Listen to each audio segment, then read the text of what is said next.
Hello and welcome. So hold on, let me see if I can get them some treats. Oop. So we're just gonna do like a casual little, is it two? Hold on.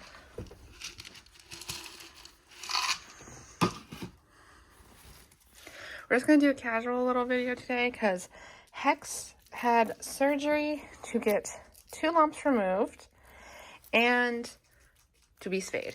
And Lamb also had that surgery, and instead of taking you along on the vlog, since I've done that a bunch this year, I figured I would just talk about it while they free roam, or kind of free roam. They're eating right now.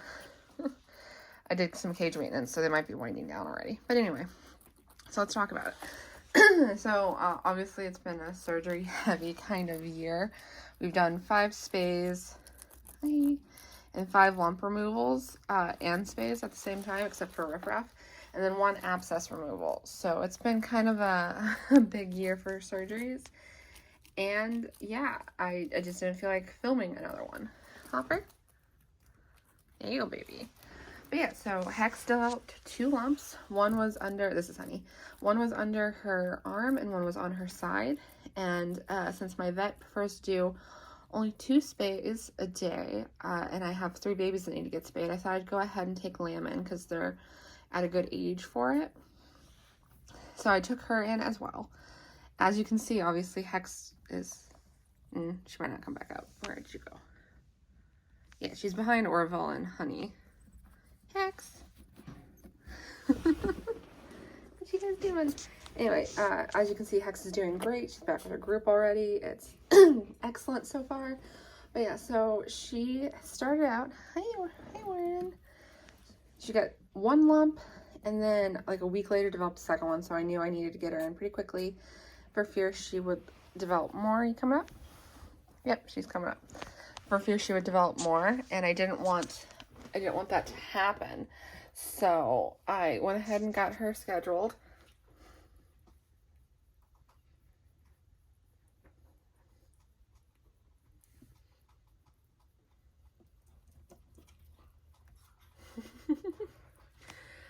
Hi, baby. And she did great in surgery. So did Lamb. The vet said that they both did perfect. They had no issues. And for the most part, it was an easy surgery. Or recovery, I mean. The issue started when I went to pick them up, basically. So when I went to get Hex, she was high out of her mind, first of all. Second of all, the vet tech pulled her out of the hospital cage to kind of show me her incisions and stuff. And she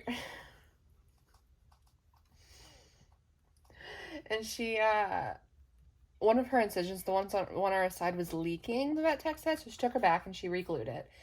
And at that point, Hex was, she was pretty stressed, and she said that she like produced a ton of pork when she was back there out of nowhere. So she had to wash her eye out because she was worried she got glue in it. So she came back, she was like soaking wet because she had her eye flushed. Go on, baby. Go on. I'm sorry, did I scare you? You need me to scare you. But she had her, I was keeping an eye on her just because she has had respiratory issues in the past. And I wanted to make sure, because the anesthesia they use on them is kind of brutal. So I wanted to make sure she didn't develop any new issues. So I've been keeping an eye on her still. I've been keeping an eye on her still to make sure that she's doing good. And she is. So her incision under her arm looks great. It was like completely healed by the time I took her little vest off, which was, she got surgery on Friday. I took her vest off on Monday. And her spay incision also looked good, but the one on her side still looks a little funky. It's healed, but it's not as pleasant looking as I would like it to be. But she's on antibiotics to make sure it doesn't get infected or anything. So I'm not like too worried. Oh, honey, I'm sorry. You want to come out? It's not as healed as I would like it to be, but it's getting there. She's like good enough to be in the cage. She's good enough to be with her sisters. And she's a happy little bean. She's very kissy. She hated the gabapentin. Gabapentin is very sweet and thick. And I've yet to meet a rat that likes it, so I kind of have to syringe it. And Hex used to be so good about syringes, and I think it kind of put her off her syringe training which sucks, but I think I might be able to retrain her. But as you can see, her stomach is shaved, her side is shaved. She looks a little thinner. With this new vet, whenever I do surgery with them, the rats lose a ton of weight. She lost 36 grams, which is insane for a rat to lose in a week. So, like, I don't know what it is about the surgery, but they lose so much more weight than my vet back home. But anyway, hi, kisses. She did really well. Lamb was the trouble child, honestly.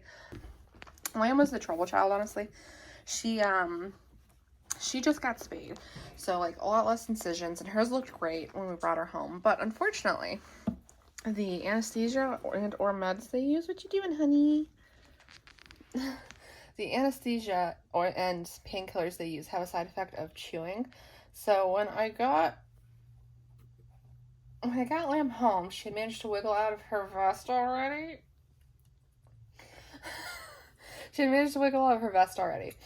And I was a little worried about that just because of what happened with Spectre, because I knew that these meds could be pretty brutal in comparison to the meds that my old vet used.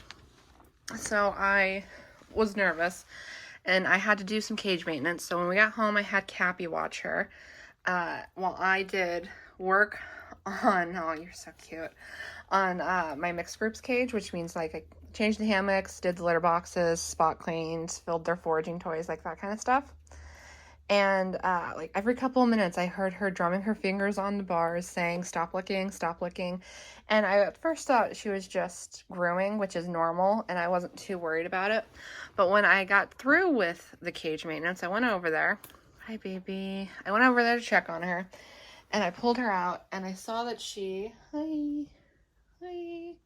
I saw that she was bleeding from the top of her incision. It wasn't open or anything, but she was bleeding, and I knew that wasn't good. So I got some of my vet wrap. Vet wrap's great to have in your emergency kits, by the way, for this kind of thing.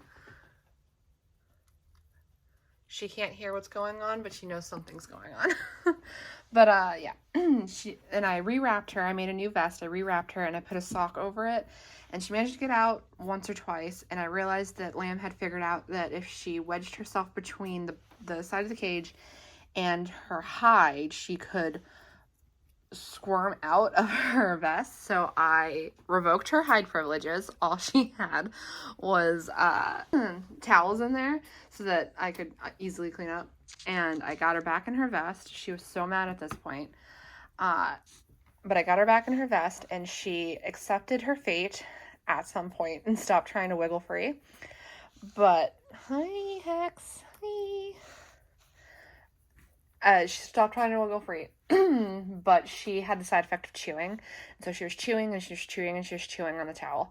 Just constantly for 6 hours, like feverishly chewing on the towel. And when she wasn't doing that, she was kind of running in circles, trying to get comfortable, still kind of unhappy with the vest, but she had given up trying to get out of it. And I was so stressed. Like, I've had so many... Can you come up? I've had so many surgeries this year already, and like after what happened with Spectre, I was worried about Hex, because while it seems unlikely that a second rat would get a brain tumor after surgery, they are related, and I've had bad experiences with related rats getting tumors in their brains. So I was super worried, and I wasn't worried about Lamb at all until she started chewing on herself. So like Cappy had taken a nap, and she woke up to me like super stressed out, super unhappy. And she was just like, okay, it's going to be fine. I was like, I know it's going to be fine, but I'm stressed out. But I managed to get her rewrapped, and it did work out, and it was fine. Oh, Hex is climbing my back. Okay, ow, okay. And it did work out, and I kept Lamb in Cappy's room that night, and she stopped chewing a little after midnight. I got up at 2:30 in the morning to give her a second dose. Come on, baby. Of gabapentin. The gabapentin is a sedative as well as a painkiller, but it did not sedate her at all the entire time she was on it, which was super frustrating because I just wanted her to go to sleep and relax, and she wouldn't. But that's how it is with rats. They never do what you want them to do. Right? That's how it is with animals in general. If you want an easygoing, stress-free life, don't get animals. I like the chaos. But even I, at this point, was just like, I'm so tired because I've done so many surgeries. And these last 5 have been so stressful because they've been like complicated surgeries and they've had complications after surgery. And I just so desperately didn't want to have to rush Lamb in back to the vet that's an hour and a half away. Like we had to do a Spectre. So I was stressed, not gonna lie. And it can just be like that. But yeah, after the medicine or the drugs, I'm not sure if it's the anesthesia or if it's the painkillers, but whatever it was that made her chew aggressively, after that had worn off, Lamb stopped trying to get out of her vest. She stopped trying to mess with her incision. She stopped chewing. She was just pretty chill. She just kind of wanted attention, and she just kind of wanted to relax in her cage until Monday, which is when I put her back in with her siblings, or her mischief. They're not all related. And at that point, everything was good. And so currently, Lamb is healing beautifully. The top of her incision where she kind of chewed it is taking a little longer, but it still looks good. There's no like hole or anything in the incision. So they're both doing great. They're both healed pretty well. Where's Hex? Hex, this is kind of about you, babe. I have no idea where Hex went. But yeah, they both healed beautifully. They did pretty well. And while it wasn't like the smoothest surgery, I'm happy with how it went ultimately. And I'm happy that they're going to be okay and that I got them both spayed. But yeah. I hope you enjoyed this video. If you did, you know what to do. All the fun stuff down below. And I'll see you in the next one. Goodbye.